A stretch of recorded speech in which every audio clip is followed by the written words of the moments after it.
वकील साहब हैं? हाँ अंदर ही है सर। कैसी हो तुम? Good morning sir. नमस्कार वकील साहब। अरे नमस्कार सर। ओहो, क्या भाई, ऐसा लगता है कि मेरे केस की फुल स्टडी चल रही है। आपके केस में देखने के लिए कुछ बचा ही नहीं है। आपका केस क्लोज हो गया इसलिए बंद कर दिया। वो सब छोड़िए वकील साहब, आपने हमारे पिछले 12 केस एकदम आराम से जीते। ये 13वां है और ये नंबर खतरनाक होता है, इसीलिए मुझे टेंशन है। अरे क्या सर, आप भी पुराने लोगों की तरह बात कर रहे हैं। आप बस देखिए, बड़े बड़े अक्षरों में न्यूज आएगी कि किस तरह मैंने केस को चुटकियों में सॉल्व कर दिया। आप बस आराम से बैठिए और देखिए, टेंशन लेने की कोई जरूरत नहीं। अब ये केस जल्द से जल्द खत्म हो जाए, इसके लिए मैं देवी माता से प्रार्थना करता हूँ और उसके बाद मैं जल्द से जल्द एमएलए बन जाऊं, ताकि मेरा सरकारी बिल्डिंग पर जो कब्जा करने का सपना है उस पर कोई पानी ना फेर सके। अरे आप टेंशन मत लीजिए, चाहे कुछ भी हो जाए मैं आपको विधानसभा तक पहुंचा कर रहूंगा। आप बस रिलैक्स रहिए, ये मेरी गारंटी है। आप प्रेशर मत लीजिए। आपकी बात सुनकर मुझे ऐसा लग रहा है कि मैं एमएलए बन गया हूँ। हाथ दो, हाथ दो, अपना हाथ दो। वकील साहब, इसी खुशी में मैं आपको एक और केस देना चाहता हूँ, प्लीज मेरा हाथ मत छोड़ना। आप मुझे बिजनेस दे रहे हैं तो मना करने का सवाल ही नहीं उठता। काम बताइए। वकील साहब, इस केस को एक बिजनेस की तरह ही समझना है आपको। ये मेरी पर्सनल बात है। मैंने अपनी बहन को मना किया, फिर भी उसने प्यार के चक्कर में पड़कर शादी कर ली और 1 साल होने के बाद ही कह रही है कि मुझे वो पति नहीं चाहिए। वकील साहब, मेरी बहन अपनी जिंदगी से बहुत दुखी है। उसे लगता है कि वो एक कैदी का जीवन जी रही है। अब आप कुछ भी करके उसके पति से उसे छुटकारा दिलाइए। डिवोर्स? सॉरी अध्यक्ष जी, मैं डिवोर्स के केसेस नहीं लड़ता। ऐसा मत बोलिए वकील साहब, हम दोनों भाई बहन एक ही माँ के पेट से जन्मे हैं और मैं अपनी बहन से बहुत प्यार करता हूँ। अब अगर वो घर वापस आना चाहती है तो भला मैं कैसे मना कर दूं? मैं ये नहीं कह रहा हूँ कि आप अपनी बहन का डिवोर्स मत कराइए, मैं ये कह रहा हूँ कि ये मैं नहीं कर सकता। अब भगवान के लिए ऐसा मत बोलिए, आप कुछ भी करके ये केस ले लीजिए प्लीज। नहीं अध्यक्ष जी, डिवोर्स के केसेस के लिए मुझे फोर्स मत कीजिए। अब वकील साहब, एक बार आप इस पे विचार तो कीजिए। अध्यक्ष जी, मुझे अभी बहुत काम है, मैं आपको बाद में कोर्ट में मिलता हूँ। मिलता हूँ मैडम जी, फिर आऊंगा। Okay sir. क्या सर, हमारे कर्ता धर्ता परेशान लग रहे हैं। रातों रात नदी का डैम टूट गया है, ऐसी खबर आई है क्या? ऐसा कुछ नहीं है। इनके घर की नदी जो आगे निकल गई है वो अब वापस आना चाहती है। मतलब इनकी बहन को अब डिवोर्स चाहिए। मैंने केस लेने से मना कर दिया, इसीलिए बुरा मान के चले गए। ये क्या किया सर? रेगुलर क्लाइंट है, आपको केस लेना चाहिए था। देखो, इतने सालों से मैं लॉ प्रैक्टिस कर रहा हूँ, लेकिन डिवोर्स केस की प्रैक्टिस मुझे अब तक नहीं है। ये तो तुम्हें पता ही है। पता है सर, आप तलाक के केसेस नहीं लेते हैं, लेकिन क्यों नहीं लेते हैं ये नहीं पता। मेरी फैमिली को फैमिली कोर्ट बिल्कुल पसंद नहीं है। क्या सर, आपकी फैमिली का मैटर तो कुछ ज्यादा ही लग रहा है। सही बात है, बीकॉम के बाद जब से लॉ सीखना चाहता था तब से। साइंस पढ़ने के लिए कहा तो कॉमर्स पढ़ता हूँ बताया। ठीक है बेटा, बैंक ऑफिसर बनेगा, सीए बनेगा ऐसा सोचा था। एलएलबी पढ़ूंगा ऐसा बोल रहा है। पापा प्लीज पापा, मना मत कीजिए। ठीक है, लेकिन एक शर्त है, कोई भी कारण से कोई भी तलाक का केस अपने हाथों में मत आने देना। फैमिली कोर्ट का केस अपने हाथ में मत लेना। तलाक का केस छूना भी नहीं, ऐसा वादा करो। ठीक है पापा।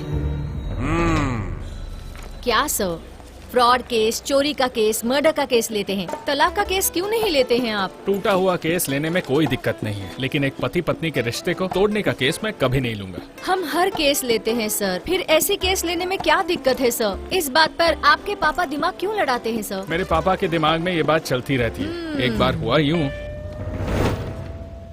एक आदमी और एक औरत की किस्मत भगवान लिखते हैं।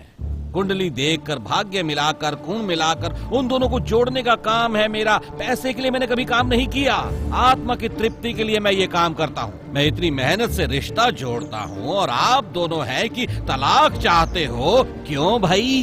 अरे महाराज, ये तो मेरी बात ही नहीं सुनती है। हाँ, तो ये भी मेरी बात कहाँ सुनते हैं? आप दोनों एक दूसरे की बात नहीं सुनते हो, ये समस्या नहीं है। छोटे मोटे केस के लिए तुम्हारे दिमाग में एक वकील घुस गया है ना, ये समस्या है। तुम्हें पता है कि तलाक ये हमारे देश की संस्कृति नहीं है। दो जिंदगियों को आपस में मिलाना ये धर्म का काम है, दोनों को अलग कर देना ये पाप का काम है। अच्छा, तो उन्हें लगता है कि वो जो रिश्ते बना रहे हैं कहीं आप ना तोड़ दे। तोड़ने जोड़ने के लिए जिंदगी मैथ्स नहीं है। एक पति पत्नी के रिश्ते में प्यार सबसे ज्यादा जरूरी है। आपका कहना सही है सर, लेकिन आप एक वकील हैं। केस सॉल्व करना तो हमारा काम ही है ना। जीतने हारने में तो मेरे पापा का मैथ्स ही सही है। वो इसलिए क्योंकि दूसरे केस में कोई हारता है तो कोई जीतता है, लेकिन डिवोर्स केस में दोनों ही हारते हैं और उन्हें ये नहीं पता होता।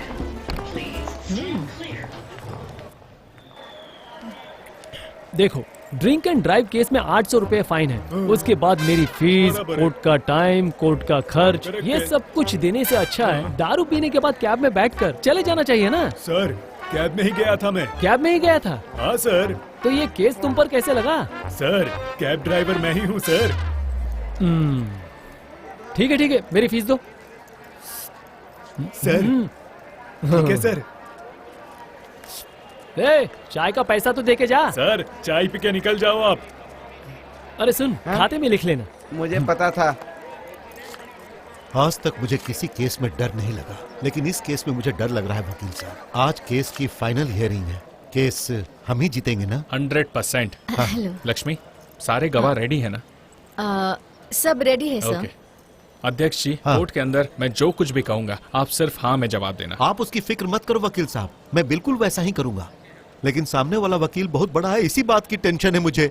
उसकी किस्मत बहुत अच्छी है और सब जानते हैं कि आज तक उसने एक भी केस नहीं हारा है। हे भगवान, मुझे बचाइएगा, अब आपका ही सहारा है प्रभु।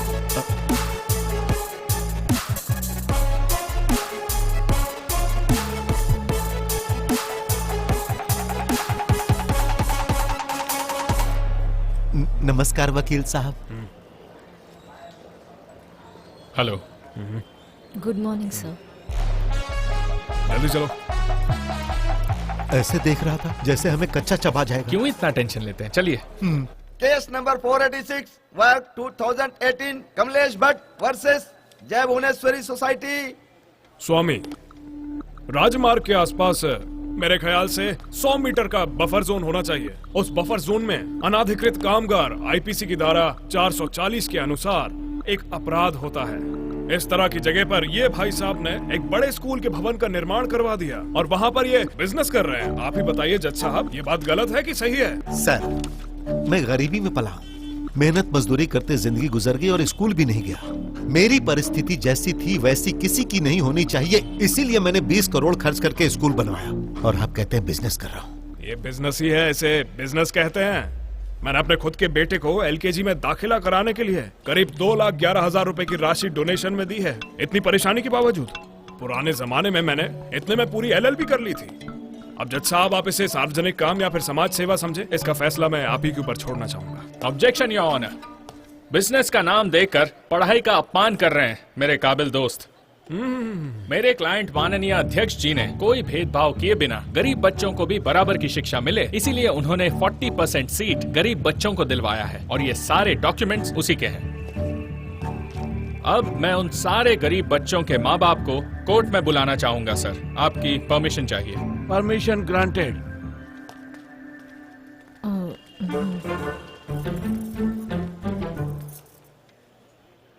बोलिए सर, आपने कितने लाख फीस में दिए हैं? 1 रुपया भी नहीं दिए सर। ये तो हमारे लिए देवता क्या है। शानदार एक्टिंग कर रहा है।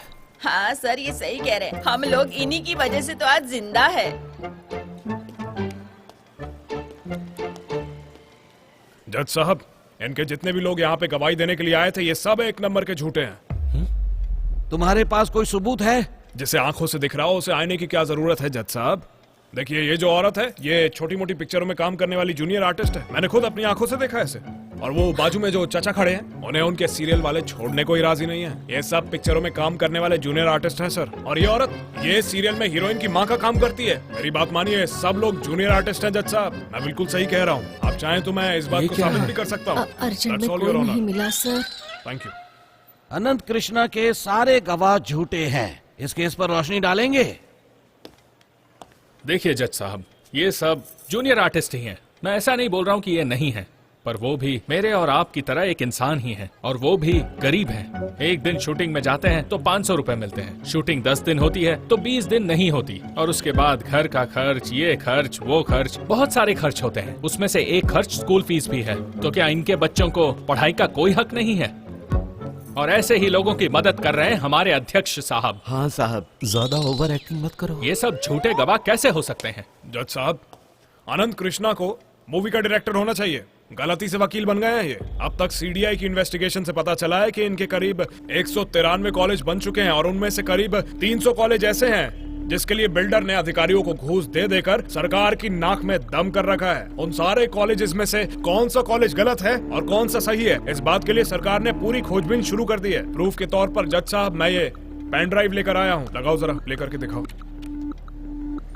जज साहब, ये देखिए, ये हमारे अध्यक्ष साहब का स्कूल है, और ये देखिए साफ साफ दिखाई दे रहा है कि ये स्कूल हाईवे के बीचों बीच, देखिए बीचों बीच बना हुआ है। वहाँ से जो आने जाने वाले लोग हैं उनकी असुविधा को देखते हुए माय लॉर्ड, मैं आपसे विनती करता हूँ कि इस स्कूल को वहाँ से हटा दिया जाए। That's all your honour. Anant Krishna, तुम इस बारे में कुछ कहना चाहोगे? Yes your honour. मेरे काबिल दोस्त जल्दबाजी में एक इंपॉर्टेंट पॉइंट भूल गए हैं। योर ऑनर, पी मतलब प्रोविजनल, मतलब तत्कालिक। अगर आप ध्यान से नक्शे में इस जगह को देखें तो समतल जमीन में और आजू बाजू के गांव के हिसाब से पुराने नक्शे में बीच का महामार्ग था ही नहीं। आजू बाजू के गांव के हित के लिए राजमार्ग अगर बनाना है तो बनाना चाहिए, क्योंकि ये सब सोच समझ के बनाया गया है, गांव के हित के लिए। पहले इस इलाके में पानी की बहुत समस्या थी, और इसलिए यहाँ पर हाईवे की कोई जरूरत नहीं थी। मेरे क्लाइंट माननीय अध्यक्ष जी ने कानूनी तौर पर पूरे पैसे देकर ये जमीन खरीदी है और सारे अप्रूवल्स के साथ ये स्कूल बनाया है। और उससे भी ज्यादा इन गरीब बच्चों को शिक्षा की बहुत जरूरत है, और इसलिए इस स्कूल को लीगल तौर पर प्रमाण दिया जाए। मेरी आपसे यही प्रार्थना है। Thank you your honour.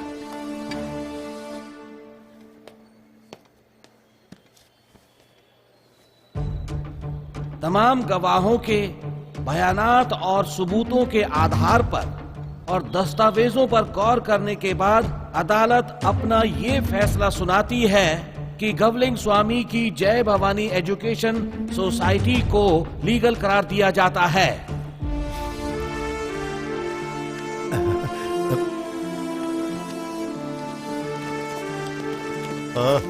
क्या बात है वकील, तुम तो मेरी नजरों में हीरो हो गए। मैडम जी, चलता हूँ। बहुत बढ़िया। अच्छा किया उन्होंने।